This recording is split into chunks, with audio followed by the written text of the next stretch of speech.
"Is there a problem here?" she asked, her voice cutting through the air with calm precision.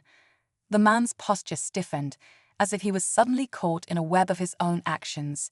He didn't respond, his focus still split between my daughter and the newcomer. My daughter's eyes darted to the woman, a flicker of realization passing across her face. Whoever this woman was, she wasn't here to smooth things over. She was here to escalate them, and now the stakes were higher than ever.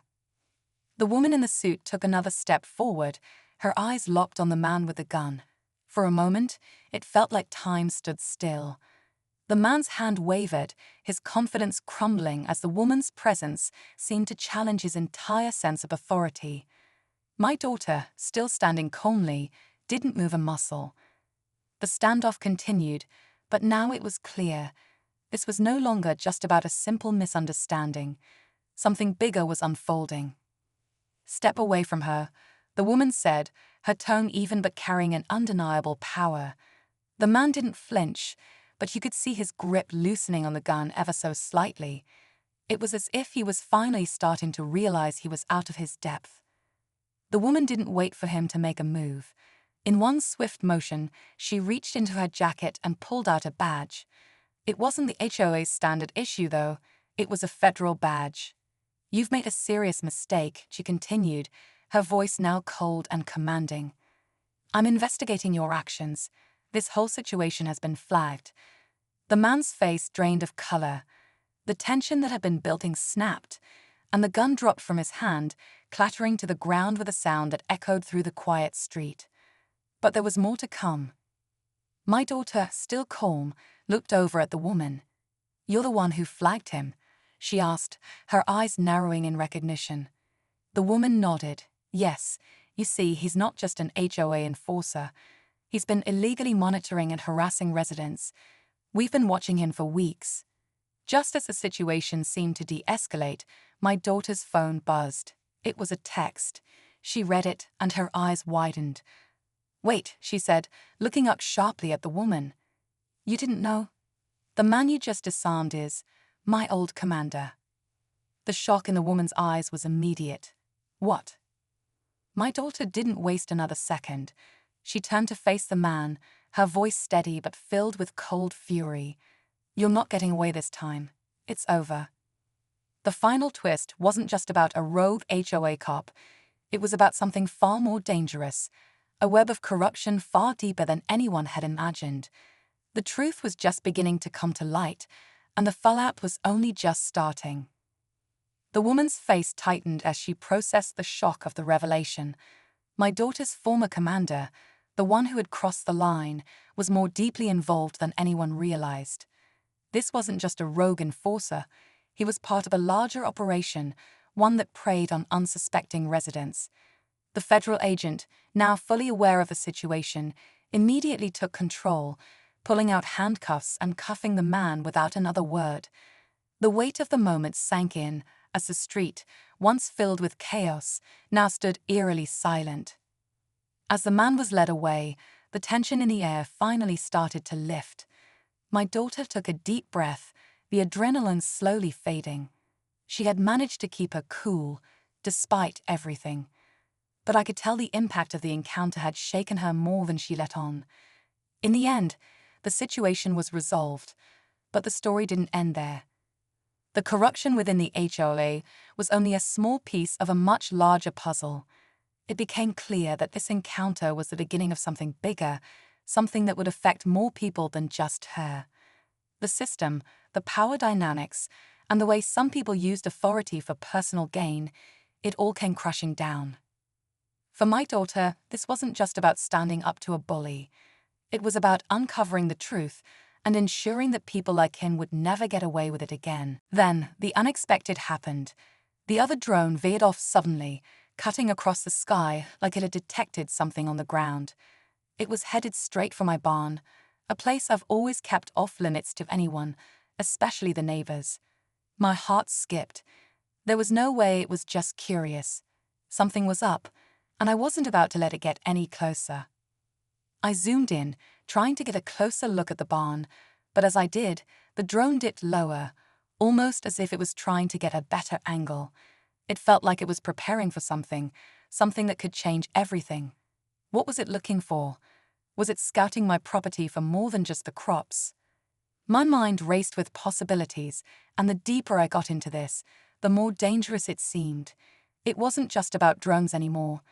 There was something bigger on the horizon, and I wasn't sure if I was ready for what came next. Just as I thought I was closing in on the other drone, something wild happened. A signal popped up on my screen, one I didn't recognize. It was coming from my own drone. I froze. Was I being hacked? I had worked with military tech enough to know that wasn't a good sign. Whoever was controlling the other drone had somehow gained access to mine. The connection was getting weaker, my controls jerky and delayed. My heart pounded, my mind scrambling. Someone had just turned the tables on me. I tried to regain control, but it was like fighting an invisible force. The other drone was no longer just a spy, it had become a weapon. It was toying with me, drawing me into a game I didn't know how to win. And then it happened, the worst possible thing. The drone locked onto my signal and fired a small EMP pulse, causing my screen to flicker and go blank. I was offline, completely blind. Panic set in. My phone was now at the mercy of whoever was controlling that drone, and I had no way to track it. I couldn't help but wonder, had Karen been part of this all along? Was she just a pawn in a bigger scheme, or was she the mastermind behind it? But before I could even begin to think about what to do next, a text popped up on my phone. It was from an unknown number, and it simply read, "Asterisk, nice try, but this game is far from over." Asterisk. The words hit me like a punch to the gut. Whoever was behind, this wasn't just watching. They were playing a long game, and I had no idea how deep this rabbit hole went. I couldn't just sit there. I had to do something, anything to get back in control. My first instinct was to get my backup drone ready, but I couldn't risk losing it too. Instead, I grabbed my laptop and connected to a local network I'd set up for moments like this. It was a long shot, but if I could intercept the signal and get a trace, I might be able to find where the other drone was coming from. Just as I hit the connect button, the screen flickered back on. The connection was shaky, but enough for me to see something incredible. The drone that had been attacking me, it wasn't even in the air anymore. It had landed, right in my barn. The barn I'd kept so secure. I grabbed my gear and raced out to the barn, my heart pounding in my chest. The sun was setting, and the shadows stretched long across the fields. When I reached the barn, I was expecting a confrontation, maybe a neighbor or two with more drones.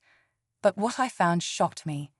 Inside the barn, a fully equipped tech setup was laid out, cables running everywhere. And standing there, looking surprised to see me, was none other than Karen's husband, Greg. He had been the one pulling the strings all along. It wasn't just about spying on me. It was about something much bigger. Greg wasn't just some lawn-loving guy. He had been working with a private contractor who'd been using drones to scout the area for land development. He'd been gathering intel on my farm for months, trying to push me out. Before I could say anything, Greg laughed, a cold, hollow sound. "You really think you were the only one with a few tricks up your sleeve, huh?" He stepped aside, revealing a massive map on the wall with red markers all over it, including my land. "You've been in my way this whole time, but now you're gonna leave." I felt the weight of the situation sink in. This wasn't about a petty neighborhood dispute. It was about corporate interests, real estate, and my family's land. But I wasn't about to let him win. With a quick glance at my phone, I triggered the backup drone to launch from the other side of the barn. Greg hadn't anticipated that.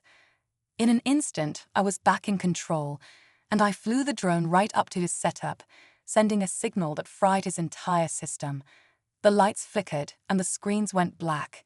He stood frozen, staring at the mess of cables and wires now sparking on the floor. "You think I'm going to let this go?" He spat, but it was too late. I had won, for now.